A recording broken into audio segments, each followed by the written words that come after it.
unmatched vertical jump and hang time. When he drove to the cup, it looked like he was a fighter jet, and his quickness served as a runway for his vertical takeoff.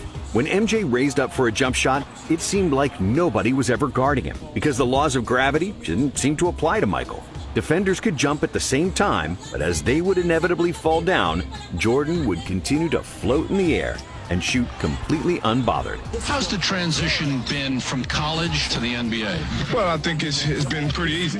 Thanks to his high-flying feats and insane dunks, Jordan quickly became the most popular player in the NBA. So it only made sense that in 1986, he got voted to the All-Star game, despite playing just 3 games up to that point due to an ankle injury. And that same year, in the playoffs, he set a playoff scoring record with 63 points against Boston. But it was an incredible playoff performance. I've never seen it before, and I had never seen it after.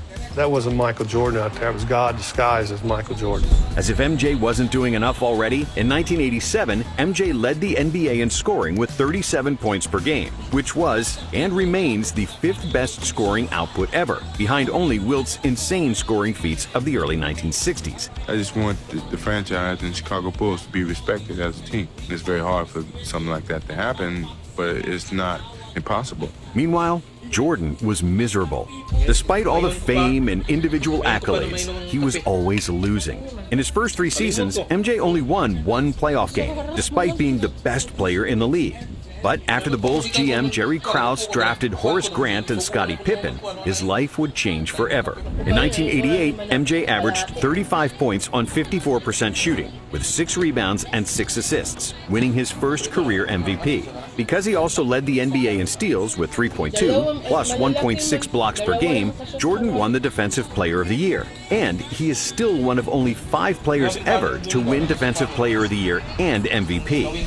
And after the 1988 dunk contest against Dominique Wilkins, which is considered by many to be the best of all time, some people already started calling him the best player they have ever seen.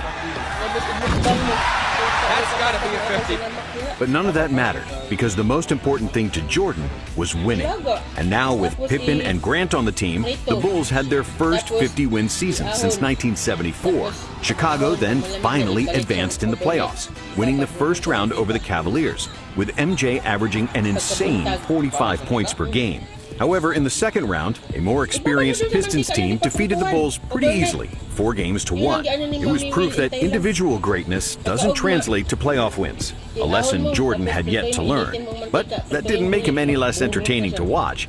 In the 1989 season, Jordan hit his first legendary shot in the NBA, simply known as the shot. A shot on Elo. Good! The Bulls win! They win! That's a Cleveland Cavaliers! In the second round, the Bulls got past the Knicks, but they again fell victim to the Pistons, who bullied Jordan with their physicality. And in 1990, it was more of the same. MJ led the NBA in scoring and steals. He was super efficient, but the team couldn't get over the hump and get past the Detroit Pistons for a 3rd consecutive year. In his first 6 years in the league, MJ had won 5 playoff series and lost 6, with an overall playoff record of 25 wins and 29 losses.